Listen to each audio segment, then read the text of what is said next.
Hey everybody, Economic Ninja here. The Justice Department has just hit Visa card where it hurts. Check this out. This is breaking story just coming out. Justice Department accused Visa of debit network monopoly that impacts price of nearly everything. Now this is important. Why? Because I think the government is trying to show the taxpayers, i.e. the voters. Oh wait, no, hold on. Not all voters are taxpayers. That's right, because a lot of them are coming from other countries illegally. Copy. But they want to show people that are voting that, hey, they're doing something. They're getting the bad people that are causing prices to go up. When in all reality, we all make choices of how to spend our money. And we've seen lately with companies like that have gone woke, where like Bud Light and Jack Daniels and Harley Davidson, when you find out that you just don't like what these companies are trying to push, i.e., policies and their opinions and all this crap, you just stop buying them and look, they collapse, right? But this, I believe, is really interesting because this is the government trying to show you they're doing something. All right, check this out. The U.S. Department of Justice on Tuesday sued Visa, the world's biggest payment network, saying it propped up an illegal monopoly over debit payments by imposing exclusionary agreements on partners and smothering upstart firms. It says Visa's moves over the years have resulted in American consumers and merchants paying billions of dollars in additional fees, according to the DOJ, which filed a civil antitrust suit in New York for monopolization and other unlawful conduct.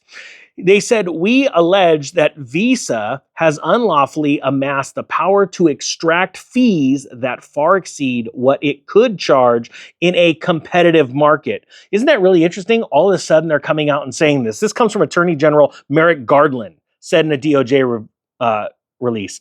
Why haven't they done that in the last, I don't know, 20, 30, 50 years? Right? Interesting, isn't it? Like right before this election, this comes out.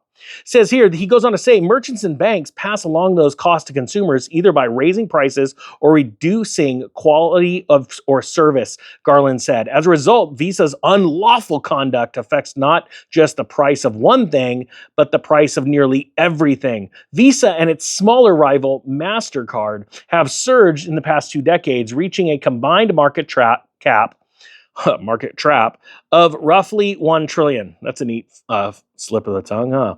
As consumers leaned on credit and debit cards for store purchases and e-commerce instead of paper money. You know what's funny? We, the people, we could just write checks. We totally could. We don't.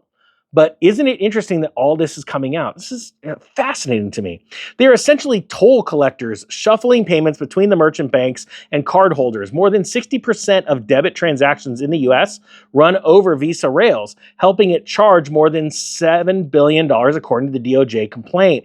But the payments network dominance has increasingly attracted the attention from regulators and retailers, probably from regulators because they can get a bunch of money out of them. But that's just me. In 2020, the DOJ filed an antitrust suit to block Visa from acquiring fintech company Plaid. The companies initially said they would fight the action, but soon abandoned the $5.3 billion deal. In March, Visa and MasterCard agreed to limit their fees and let merchants charge customers for using credit cards, a deal retailers said was worth about $30 billion in savings over a half decade. And I've personally seen that. Have you seen that? Let me know down below. I've seen a lot of companies say, hey, I just went to a restaurant for breakfast here today, and they said, hey, the bill's going to be a little bit more if you're paying with a card. I'm like, well, no problem. That's the cost of doing business. I had the choice to whip out a checkbook. Did I have one? No.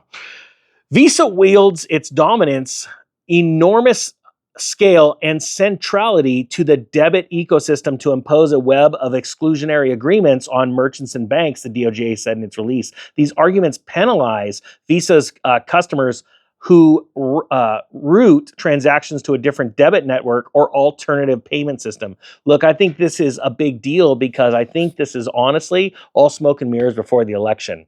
Pretty crappy. Like, Visa's been around for over half a century, and what all of a sudden now they want to do something a few weeks before an election? Weird. Hope you got something out of this. Ninja is out.